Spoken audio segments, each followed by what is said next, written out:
so many women in their 40s specifically that when I ask them what their dreams are, they literally can't think of anything because they haven't allowed themselves to dream or think about what they would want. And that to me is a classic mark of a life on autopilot. Insanity is doing the same thing over and over again and expecting different results. But if you're ready to level up your life and get results that truly matter in your health, business, mindset, and relationships, then this is the podcast for you. Welcome to Scheer Madness, where we have unscripted, real conversations with the world's top athletes, entrepreneurs, and coaches. Discover real-world and tactical advice from the best in the business. Let's go. All right. Hello, everybody, and welcome back to another episode of Scheer Madness. I have an awesome guest here for us today. She is a mom of 6 and creator of over multiple, 6 and 7-figure businesses, but she actually found entrepreneurship, close to the age of 40, which I think is so powerful because so many of us women think that we have to delay, having kids, having the marriage and all of this in order to have the business success. So she did it actually a little bit reverse. She's a creator, she's a speaker, and she's just an all-around badass. So super excited to introduce Brooke Hemingway. Thank you for coming on the show today. Thanks. I'm so excited to be here and just speak some truth and talk about it all. Yeah, so I really want to just immediately dive into your story because as I told the audience, you did this a little bit reverse. You are a mama of 6, half a dozen, right? So I think that's even your Instagram handle, right? Yes. Half a dozen kids and you've been able to do it all. So let's kind of get a little bit reverse here, what kind of got you to where you're at now today? Well, it was a circuitous route, honestly. I started out in health and fitness. I got my degree in kinesiology. I worked as a trainer and a fitness instructor for 20 years. And in that period of time, I also got a degree in nursing. I worked in the ICU. So I worked in sickness. I worked in health. I loved what I learned there, but I wasn't truly passionate about it. I did part-time work. I had been married for 8 years. We started having kids. We weren't people that, started having kids right after we got married. We played and got to know each other for 8 years. And then we decided to have kids and we just kept having kids. And I was buried in just being a mom and doing that thing. But I've always been someone that has a lot of passion. I have a lot of energy. I have a lot of drive. When I decide to do something, I want to do it. I'm type A. And I think that a big part of what helps me to dive into entrepreneurship is I started taking care of my health, right?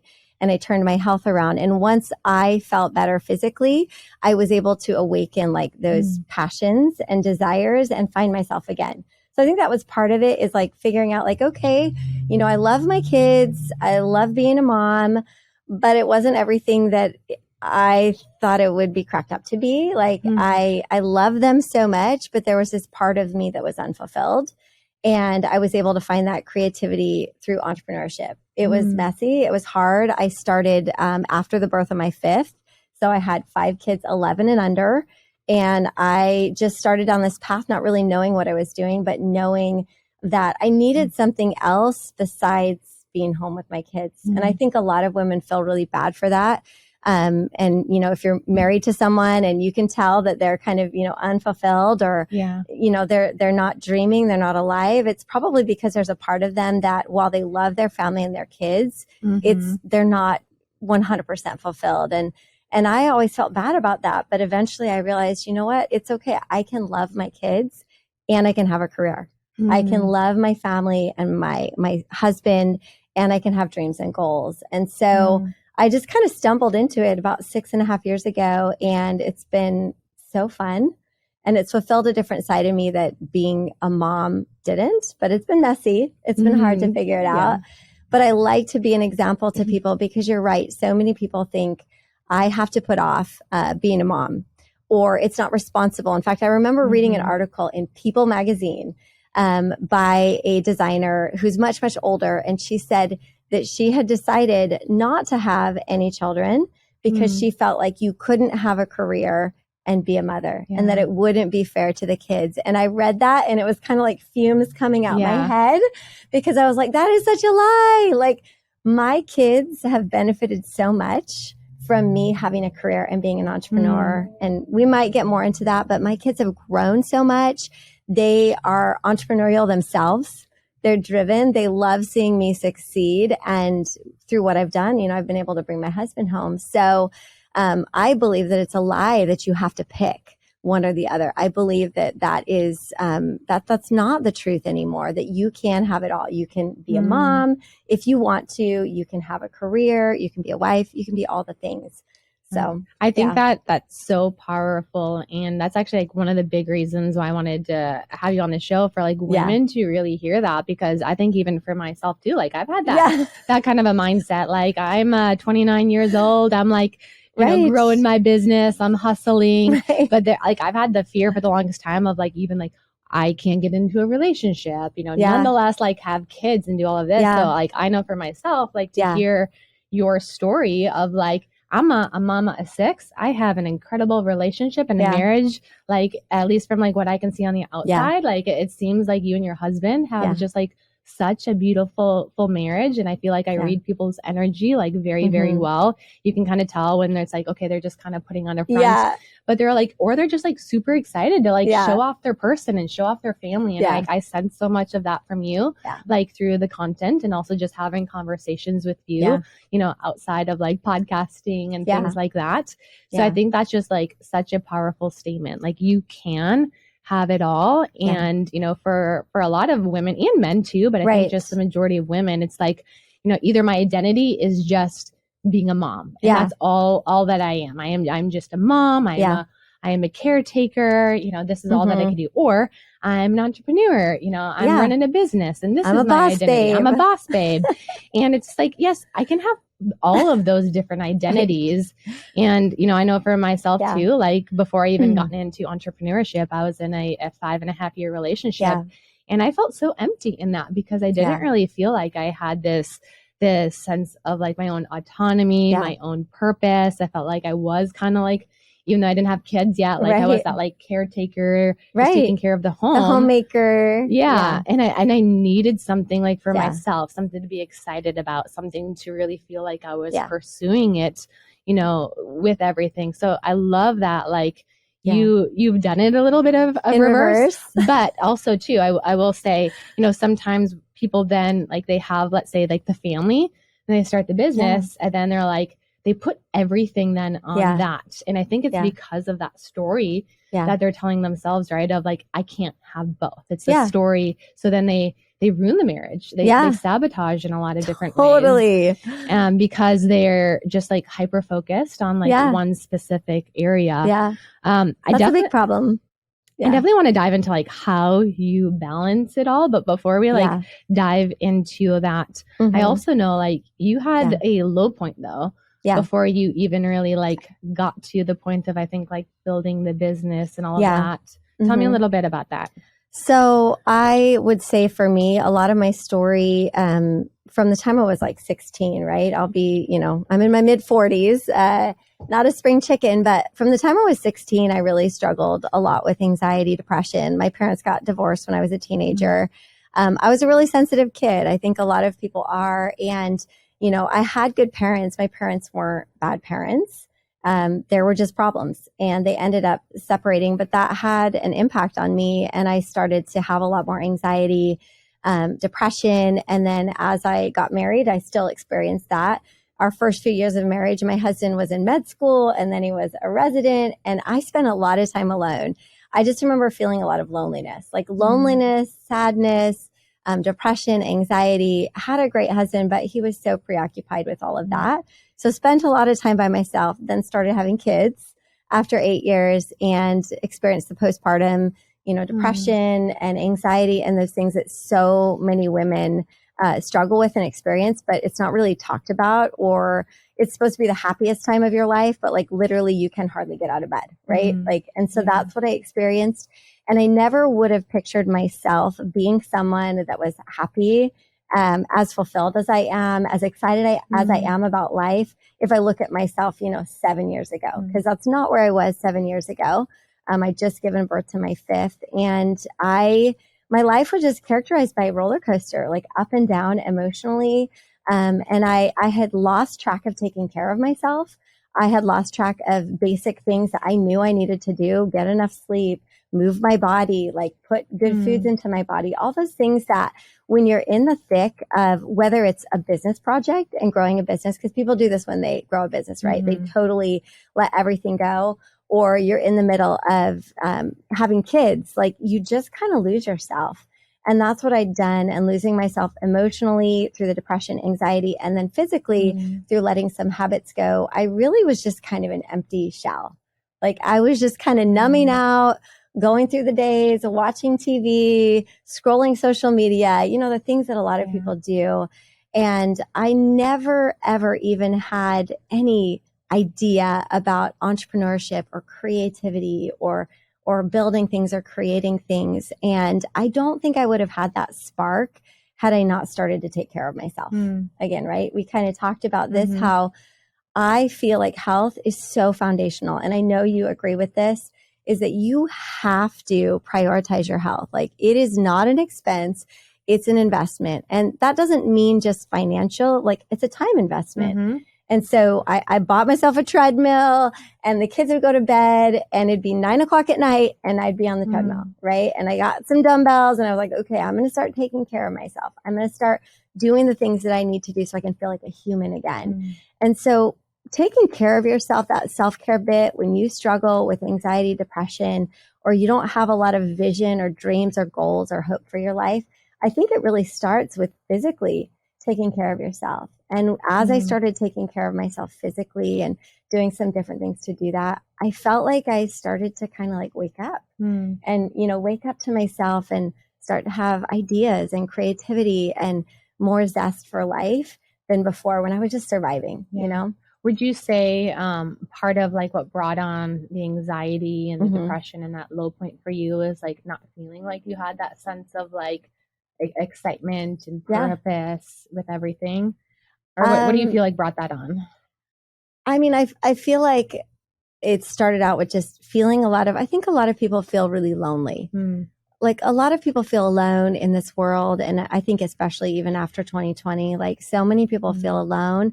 But my whole life, I'd always had kind of like a sense of loneliness, not belonging, maybe not having a purpose outside of like, well, I guess this is just what I'm doing. I'm having kids. Like I'm supposed to be happy, right? My life looks good on paper. I'm married to a devoted man. He's handsome, cute surfer guy. I have these great kids. We built our dream house in Hawaii. Like I should be so freaking happy. Like just be grateful. Just be grateful for what you have. Yes. I think like even too, like hearing that though, it makes me think about like what part of it was that like you now though like knew everything that was going to happen for the rest of your life. You're like, okay, now I'm a wife, I'm a mom, and like it's great, but like I can like predict everything that's going to happen. Like, well, not like everything, but like the most of everything versus like, the excitement of like creating. That's really what creativity, right? Is like that spark of just like ideas that come out of nowhere. Then we take these ideas and we turn it into something real. So I think a big part of where people battle with like anxiety and depression is like not really feeling like they get that creativity, that excitement, feeling like they're adding something to the world, like they're bringing something new. And they're just like on this like autopilot mode, and life can be great, right? Life can be great. You're like, what is wrong with me? Like I have the home, I have the husband, I have the kids. And then we start to get this like negative self-talk. Like, what's wrong with me? I should be grateful. That's exactly what I would ask myself. Like that was the number one question I used to ask myself is what's wrong with me? Instead of asking myself what's right with me, right? Like I thought there was something wrong with me, and I felt really guilty for not being happier in my situation. And some women are totally fulfilled. Like I want to be sure to say, some women love that. They love being a homemaker. They love making all the meals and making the house perfect and helping the kids like have everything perfect. But like that wasn't me. And there's no right way. Like if somebody loves that, that's great. And I thought I would like that. And I even used to judge people that were really ambitious. And I feel horrible like saying that. But I was like, well, once you have kids, shouldn't your life just be about, taking care of your kids and loving on your kids and taking care of your house? But that was not doing it for me. And I spent a lot of years feeling bad about that and thinking, what's wrong with me? When really, like, there was nothing wrong with me. There were just different facets to my personality and different facets that I was supposed to just unleash and unlock and share with the world. And I really had to shift my perspective, even from upbringing or what I was raised about, like, what a woman should do or shouldn't do. It was like shifting the story to like, you know what, I can be an incredible wife. I can love my kids, and I can be an incredible entrepreneur. Like, I can have it all without losing it all. Because you talked about that. Like, some people, they go full-fledged into entrepreneurship and then they like throw a grenade in their marriage, right? And like everything explodes. And that was one of the things that I was so afraid of. I was like, I don't know if I can do this because I'm kind of changing the story here. And my husband had it a certain way for so many years, right? Come home, house is clean, dinner's ready, kids are ready for bed. I'm ready for him to come home to now I'm ambitious. I'm motivated. I'm working a business, and it wasn't easy. It definitely took a lot of adjustment and work, but it was so worth it because I think I'd be so depressed right now if I was still doing the same thing. And not because I didn't have a good life, but because I wasn't being true to all of the things that I was supposed to express and all the things that I was supposed to create. Everybody's different. Some people are happy in that situation. Some people have other talents, gifts, and things that they need to explore, and they're not mutually exclusive. Like, you can have multiple priorities. This is something that I'm really passionate about because I come across women that have kids and they feel like, well, my kids are my priority. And, my family is my priority and my business is like down there on the list. And I'm like, wait a second, like, your priorities are not competing. They're not in competition. Your priorities support one another. Me working my business and making money supports my family. Me taking care of my body, exercising, doing the things I need to do to take care of myself physically supports my family, right? So your priorities are working together. They're collaborating. They're not in competition. My family is important. My business is important. My health is important. I'm not putting them in this like, oh, well, business is not important or your physical health is not important. That's what got me into trouble in the first place when I didn't take care of myself physically. I literally just got chills from you saying all of that because like people seriously like need to hear that because I've even had conversations with my person. They're like, what is a priority in your life? Is it the relationship or is it your business? And I'm like, freaking both. Both are a priority to me and my health and all of it. Like, I don't want to pick. Yeah. And like what you're saying is like, why does it have to be a competition? Right? Yeah. Like seriously, why does it have to be like you said, like my business is supporting my family. My health is supporting my business and my family. And guess what? And my relationship with my husband, right? If I take care of myself, I'm obviously going to be more energized, excited, more connected to him. Like, this is not an exclusive thing. And we have to stop this competing priorities because then it's always a battle in your head. And you always feel bad, like, ooh, I'm not giving enough to my relationship. I'm not giving enough to my business. I'm not taking care of my body well enough. Like, you always feel like you're failing when you pit your priorities against each other. And I got tired of that. I was like, you know what? It's all important. I love it all. I'm going to do it all. Is anybody else like getting chills like I am? Just because I just like want to scream this on top of the roof because like I've been like, seriously, I feel like, and I know no one can make me feel any way, but like I've given meaning to like shame or guilt, at least to, feeling like I've had to like pick, I've had to pick between the business, the relationship. And I know if I'm feeling it, like everybody else is feeling that as well too. Yeah. And it makes me really think, because I know you mentioned a little bit about how for some women that may be like so fulfilling for them. Right. And this is we're not here to say like, hey, you need to go build like a massive 6-figure, 7-figure business or anything like that. But I think it really is paying attention to the fruits in your life, really. Like if the fruits like you were getting is, I feel anxious, I feel depressed, I feel like there's something more, that's something to really lean into and start to ask questions versus, someone else, if their fruits are like, oh my God, I am on cloud 9. I am happy. I'm thriving. I'm loving life. And they're just like a stay-at-home mama. And like, that is like awesome. Their life's purpose. It's like, good for you, girl. Like seriously, like that is awesome.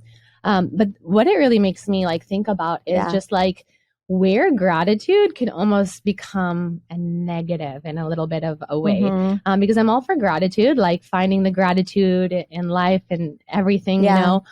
But at what point does gratitude start to become almost like a distraction from what is really actually bothering us? Because you could be, like you said, sitting there being like, you know, just be so grateful, find all of these things that I'm grateful for, but you're actually missing like something that's deep, deep internal in you, like saying, I want something more. There's something more I'm needing, but it's like, no, just be grateful. Just be grateful for everything you have. 95% of your body's serotonin is produced by the bacteria that resides in your gut.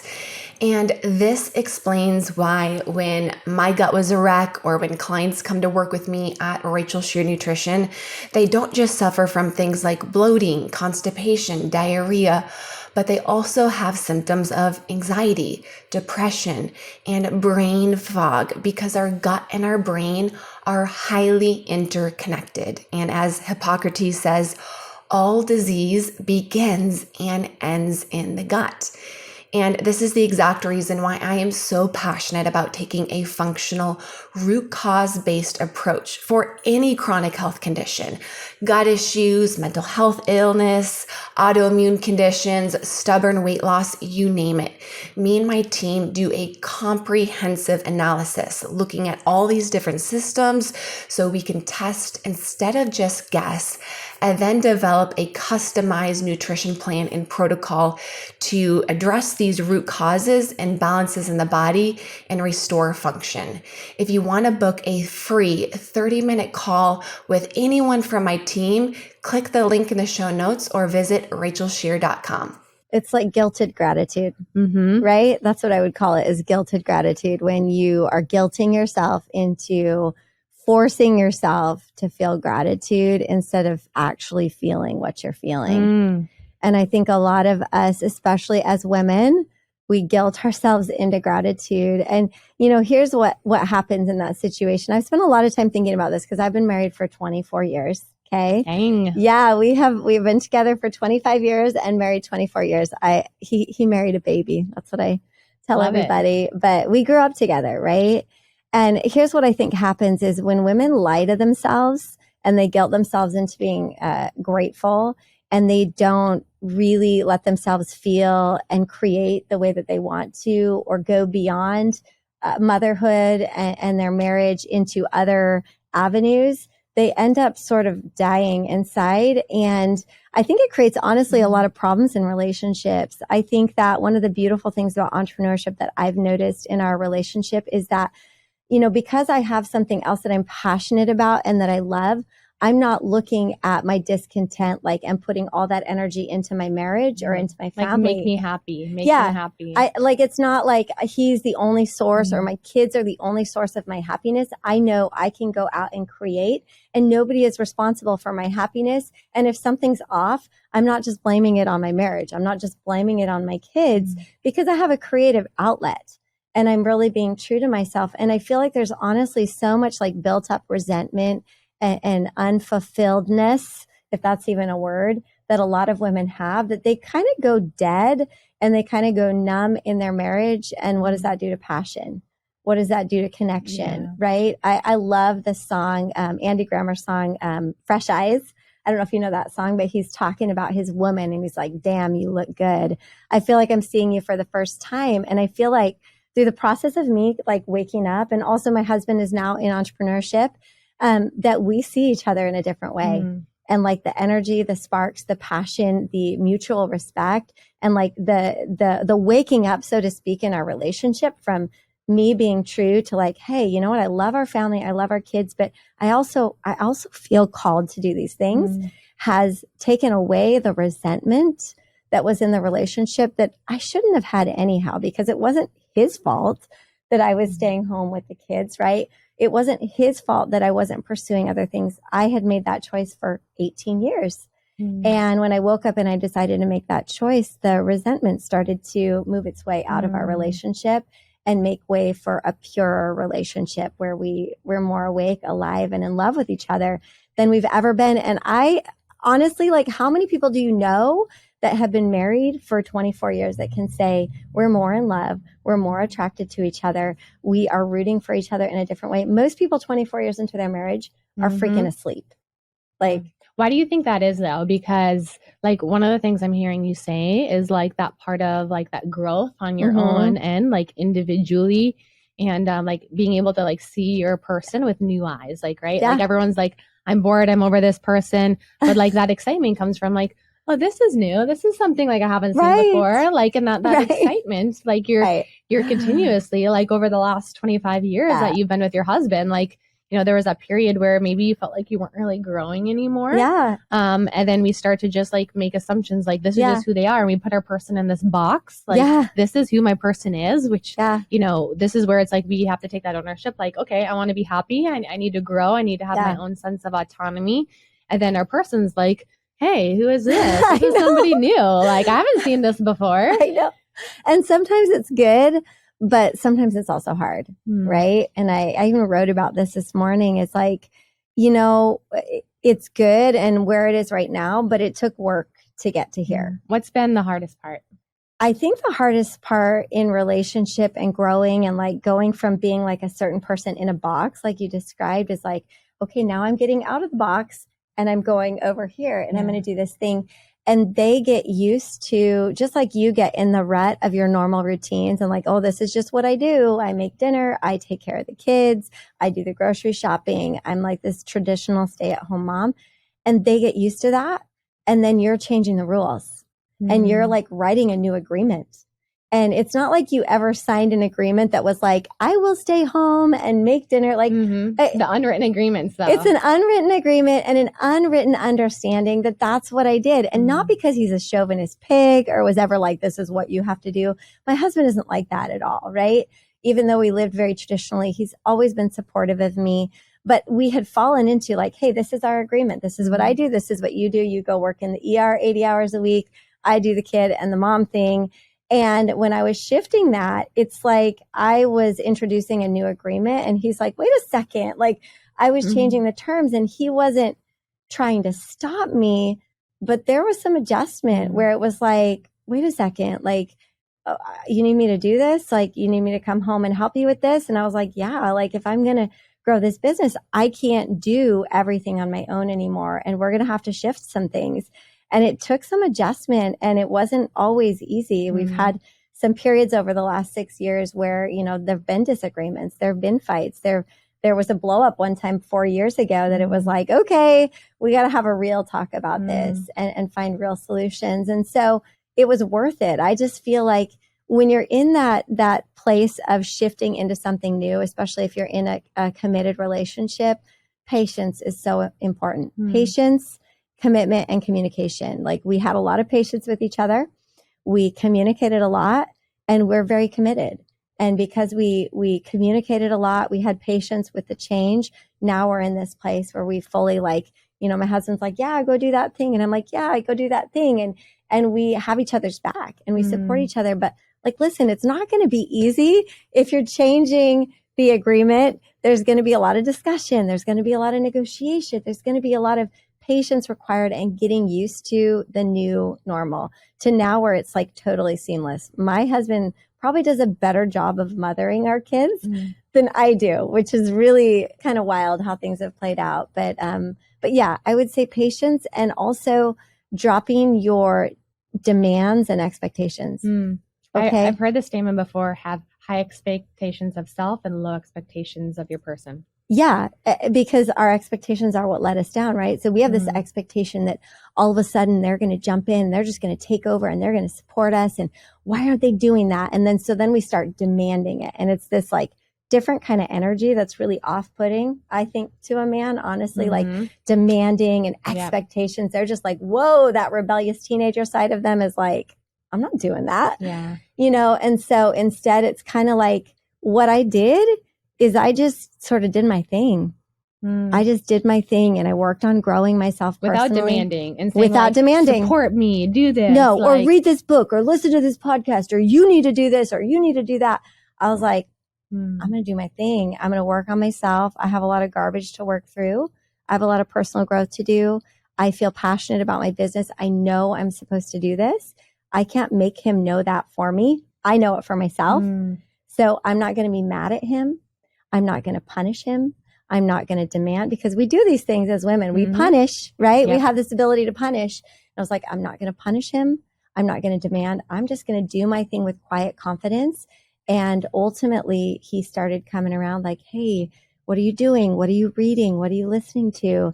And he started on his own path of personal development, which has helped him to grow so much. You allured him is really what you did. Because I was changing. Yeah. You didn't demand him. No. And I think like for like the woman, we can really either go into like the overly demanding, kind of like naggy masculine woman, like hyper masculine, or like the super overly needy, like help me, fix me, yes. Do this kind of stuff. And I think what you said there of like that quiet confidence and like you really just kind of staying in your lane, focusing on yourself, having like low expectations, not demanding anything is really what I think women need to hear, because I know there's so many women who are listening right now and probably thinking of like, I do want to have like some kind of ambition. I want to do something for myself, but like, I don't feel like my person is going to support me, because I've been in this role for so long. Yeah. This has been the, the unwritten covert contract that we've had for so long. Right. And I can picture my younger self being like, hey, this is what I'm doing and like support me on this. And you're like, and then the guy like puts up his wall immediately and we're like, why didn't this really work out the way that I wanted to? So I think, for the women hearing this and like getting excited of like, oh my gosh, I can have it all. I can like start my business, be creative, like have the body, like work on my health and have the family. But like, how do I do this? Like, how do I get started? Well, I think that going back to your point about how the guy puts up the wall, like you have to understand that they're doing that because they're afraid of something, right? It doesn't have anything to do with you. It has to do with them being triggered and the fears that they have around like what's going to happen as my woman develops, as she grows, as she becomes more successful, as she loses the 50 pounds. Like, she's going to leave me? Is she going to find someone better? All of these fears. Or am I not going to be relevant? Is she not going to be as interested in me? And so I had like a great deal of compassion. And I remember a couple of times through this transition realizing that like his anger or the way that he felt was really just his fears being triggered, right? And so I think if you can have compassion as well, it helps instead of being angry, upset, demanding. Like, I get it. You want to be pissed. Like, there definitely have been some times when I've been pissed. I have that sassy energy, but ultimately the majority of the time was like understanding, compassion. And the last thing I want to say about that is like, you don't need anybody's approval. You don't need your partner's approval. I think that's really important. It's like we desperately want that. And so what we tend to do as women, because we're people pleasers mostly, right? Like we want to be loved. We want people to love us, and we're people pleasers and we're peacemakers, is instead of continuing to move forward with that quiet confidence, we pull back, we retreat. We don't go after that dream. We hold ourselves back and we say it's for the good of our family or the good of our relationship. But guess what happens? Again, the resentment. It's like that seed, that weed that happens inside, and you think, oh, I don't really need this. But really what you've done is you've killed that intuition, that spirit, that drive, that thing you knew you were supposed to do. And you didn't have to do that because you didn't need their approval. If you know you're supposed to do something, if you feel inspired, if it's like a God download or something that you feel, it's like, it doesn't matter if even your partner doesn't understand. You have to go after that. And if you don't, you will always regret it. So how do you start? I mean, gosh. You listen, right? Like you listen to the voice that's there, because like, and that's what I'm like hearing you saying, because I think if we like really get quiet enough and we really listen and we really tune into our gut, what our heart, our soul is really speaking to us. Like we know the answer, But, and we know it like pretty rapidly too. If we really, really tune in and we remove all of the distractions, we remove all the shoulds. I should be doing this. This is what I'm supposed to be doing. I'm doing this for the pursuit of X, Y, and Z. But we really, really lean into ourselves and like what our heart's calling really is. And I even know for like myself, like I've had glimpses of like my calling throughout my entire life. And it's been like the areas where I just like got this childlike excitement in it, where I just was like, I could focus on it for hours. Like I could just be like, so zone of genius. Zoned in into like whatever it was, where like other people may like get bored or distracted. I just would get this like childlike excitement in it. And it always for me like revolved around like things with like health or fitness or like the way like just like the human body operates or like the human brain operates. And that's what like brought me down all of these different paths of like first athletics, dance, gymnastics, and then getting into bodybuilding and then becoming a dietitian and then, you know, now gut health and healing. But like, I look at it all, I'm like, oh my gosh, it's all been like the things I've gotten excited about.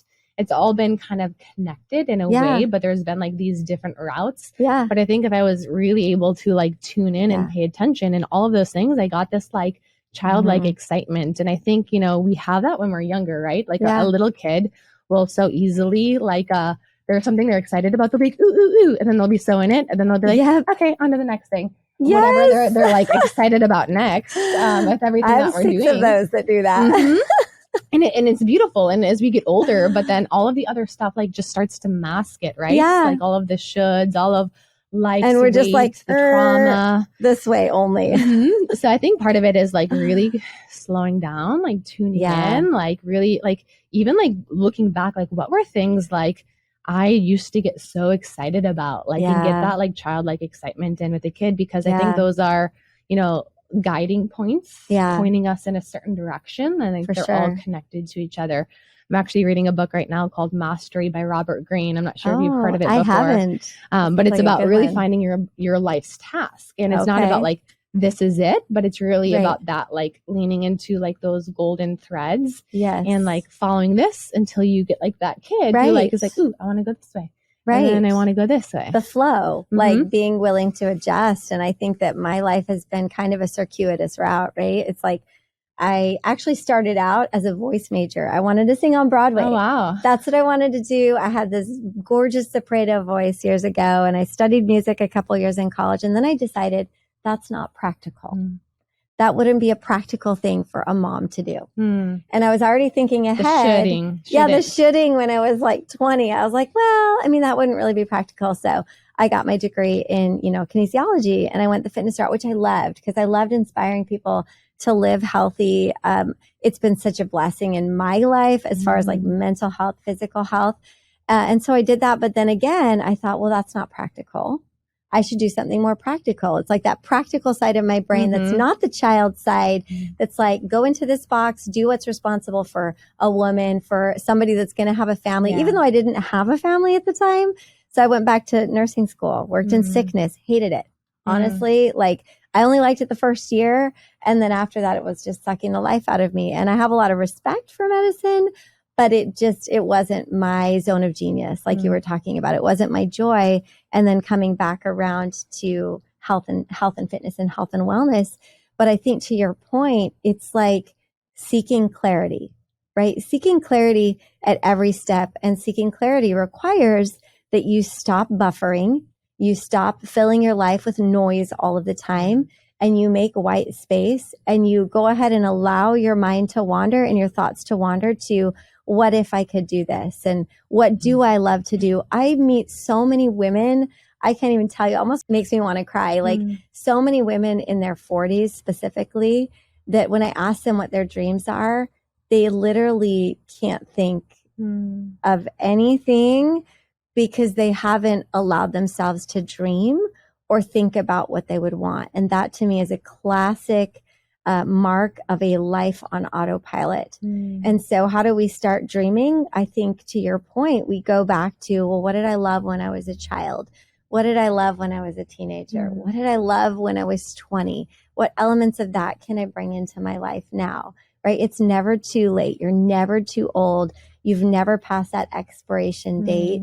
And it is going back and exploring, what did I love? What were the things that lit me up? And maybe now it's different, but trying new things. Okay, what lights me up? Do I want to do this? Do I want to do that? And like you said, a child will skip from thing to thing to thing. But for some reason, once we're an adult, we feel like, well, I just need to stay in my lane. I need to do this for 40 years. And everyone's like silently dying. And it's like, whose story was that? It typically wasn't ours. It was like what we've like gathered as like what we said we should do based off of expectations, our parents, society, all of that kind of stuff. Yeah. But that like wasn't ours. We weren't born with that. But like over time, we just created this like story of like what we were supposed to do. And then we find ourselves like in that box, dead, like what you said. Dead. Yeah. So I think what you're doing for like women is like so powerful. And I'll even like add to it based off of what you said about like fitness. I know for myself, like I've gotten most downloads, you know, most clarity, like moving my body. Like this morning, I like did a full leg workout in my garage. I did a sauna. I read my book. I always every morning routine, I do something for like my mind and some kind of movement, even if it's like 10 minutes, just like something to like create some of that space instead of immediately getting on my phone, getting those dopamine hits.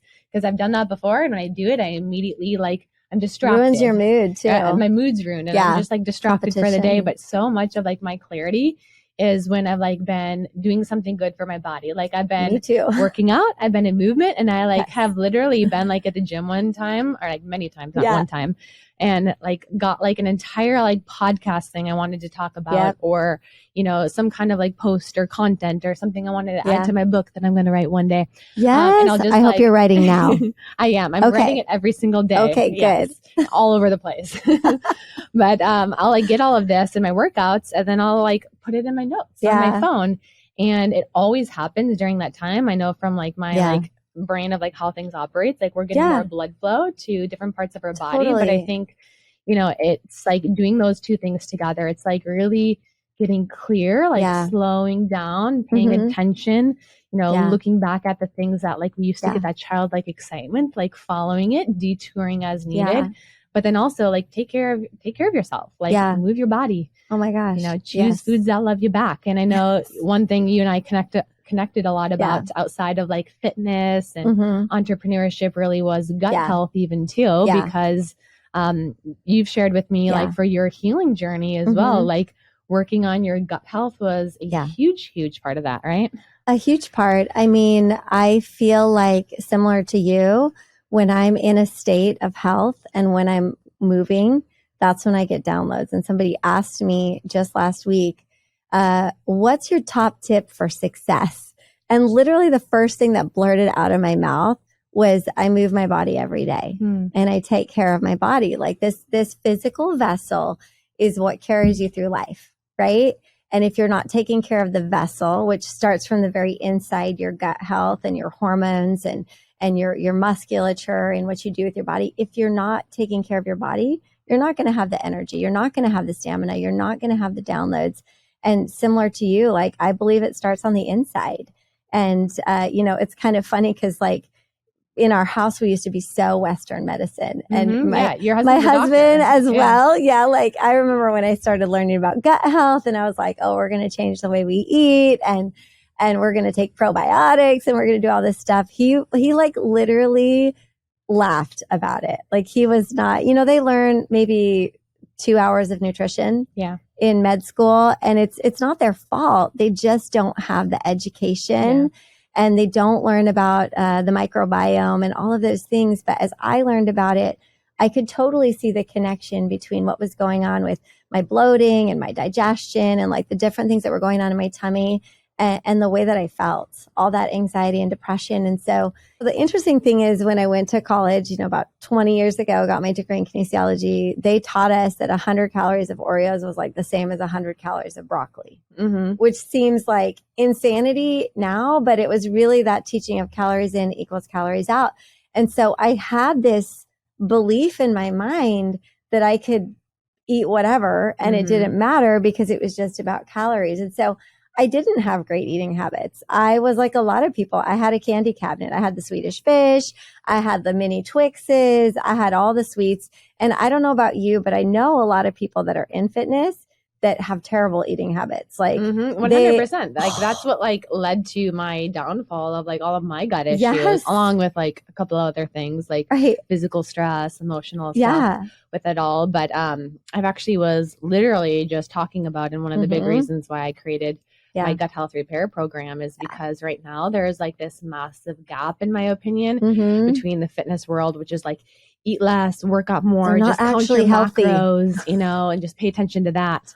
And then people are ending up with all of these gut issues, these hormone issues, or on the other end of the spectrum, you know, and I'm a functional medicine nutritionist, but in the functional medicine world, they're like, you know, just eat, you know, whole real food, which is great. Awesome. But they don't pay attention to like how much protein you need, focusing on resistance training. And then these people really aren't getting the results. They're not losing the weight. They're not building the muscle. Then they're frustrated. So like there's this big gap right now, I think. And then Western medicine, right? Western medicine is great. And I mean, they'll tell a cancer patient you can go eat at McDonald's, no problem. And it's like, what are you even talking about? Like that's the most toxic food you could eat. And I think it's like for people to know who to go to for what essentially, but really at the end of the day, like we have to be our own advocate. Amen. One of the things that like I pride myself on, like with my practice is bridging that gap of like, hey, you want to lose weight? You want to get a 6-pack? Awesome. Let's help you do it. But we're also not going to neglect your health. We're going to work on your gut health, your hormones. We're going to work on your relationship with food, with your body, really leaning into like how the food actually makes you feel. I've had women who came in like obsessively tracking macros and actually had them stop because they weren't like paying attention to like if they were full, if they weren't full, and they would get to the end of the day and then like their gut could be like hurting so bad, but they're like, oh my gosh, I have to get in this macro left for the day. And it just was like so unhealthy, or vice versa. Like people are just like, I can eat as many almonds as I want as long as it's a healthy food. And they eat like 2,000 calories worth of almonds. And they're like, why aren't I losing any weight? What's happening here? So I think like we need both. And like, this is where like this gap is really happening right now between the fitness world, between the wellness world. And then we have a food industry that pays no attention to health. And we have a health industry that pays no attention to food. So it's up to, I think, conversations even like these, like finding a coach, someone like you, someone like me even too, and like my team to like help work through all of these different areas too. And I was like, talking a little bit about cost as well. Like if you were to go work with just a trainer or a nutritionist, you know, it would cost so much. If you were to go work with like a life coach, it would cost X amount, it's a counselor. Expensive. And like to really have a lot of that combined in one, which is a lot of like what you're doing with your coaching, right? Like a lot of mindset, everything around health starts with your thoughts and your mindset, right? Whether you want to make money or you want to improve your health, it starts between your ears. The thoughts that you have about yourself, the relationship you have with food, the way that you feel about yourself and relate to yourself, you know, whether it's that you think you're broken, you think you're ugly, you think you'll never be enough, whatever that is, that's driving your habits with food. That's driving your habits behind your fitness. And so you can't just give somebody a diet plan. No. You can't just give somebody an exercise plan. I think we've been trying that for like 50 years. And it's clearly not working. No. What you do and what I look at, whether it's business coaching or helping someone with their health, is a whole body approach. And the problem is, like you said, is people are going to the wrong people and seeking advice from people that are, quite frankly, unqualified. And the majority of physicians, and I have no problem saying this, I am married to one, the majority of physicians are unqualified. And if my husband were here in the studio, he would tell you the same thing. Because he walked the road of being unqualified and now is very highly qualified. And there's no one size fits all approach to everybody.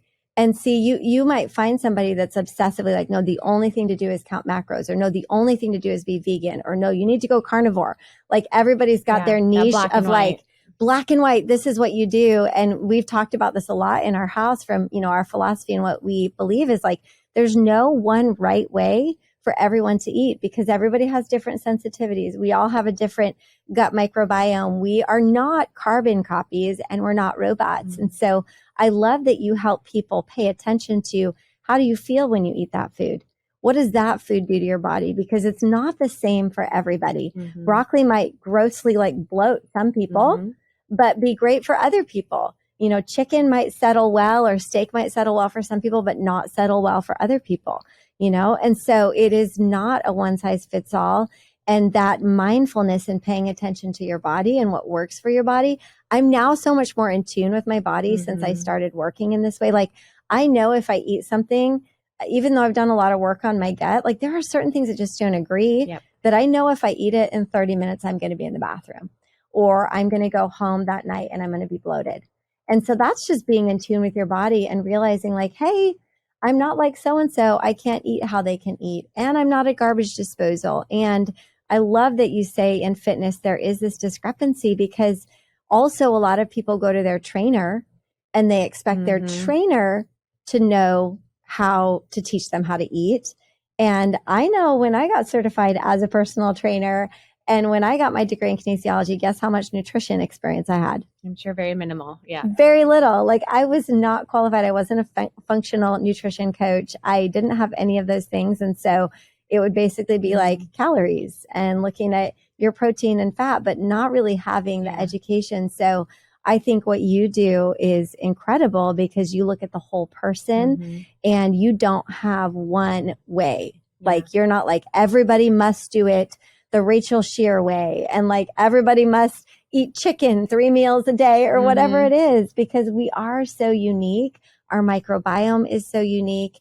And I can 100% say that, like, if I hadn't focused on hormones and gut health, if I hadn't focused on taking care of myself from the inside out, there is no way I would have ever created the businesses. There's no way I would have had a 6th child, because after my 4th, I had such horrendous postpartum. It's a miracle I even had a 5th, but I had such a good postpartum after my 5th. I felt amazing at almost 40, that when I felt inspired, like, you know what, I think there's another little human. And I felt so good. And I'd had 5 kids. Like, most people don't have 5 kids and be like, I feel amazing. You know, I was working out every day. I felt amazing. And I felt like even at almost 40, like, yeah, I can feel it. There's another baby. I went ahead and did it. It's because I took care of myself from the inside out. This idea that we just get older and more tired and less energized and fatter, it's a lie. It's like you can't have it all. It's like, no, like, I'm healthier, fitter, happier at almost 44 than I've ever been. Yeah. That's like what I've talked about before, about like what is common versus normal. And it's common for most of the population to be overweight and obese. It's common for a lot of people to be depressed, have anxiety.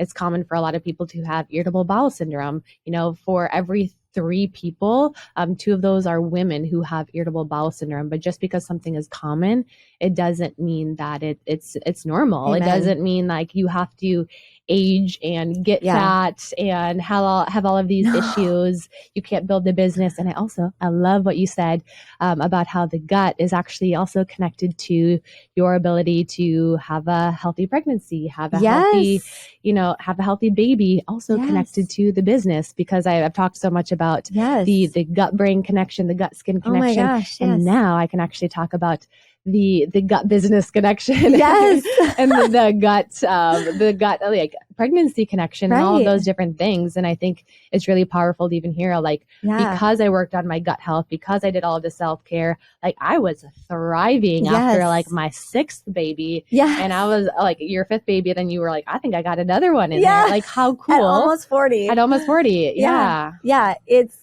It's really amazing. And a lot of people look at me and they're like, I don't know how you have so much energy, right? Like, how do you do this? Like, I literally was on a red-eye flight last night. Yeah. Like, I'm here in the studio. Came in the middle of the night. Yeah, it came in the middle of the night because I was doing my mom thing, right? I like maxed out every single day. I'm like, okay, I'm going to spend the whole day with my family. I'm going to ride bikes with my kids, and I'm going to get on a plane. I'm going to come here, took an hour nap, came to the studio. I actually feel great. I wouldn't do that to my body all the time. That would not be smart. But when you have a healthy gut and a healthy, balanced body, your body can take some stress like that. Like, my body can take more hits than the average person. I get over sicknesses so much better. I'm much more resilient emotionally because my gut produces more serotonin. I'm more stable. I'm more happy because I'm more stable and happier. I'm more energetic, and energy attracts, right? Energy attracts success. It attracts people. It's magnetic. And to think that you can just push yourself and you can just do anything to your body and feed your body anything and you can still be successful. Well, you might be able to achieve success, but will you be able to maintain success?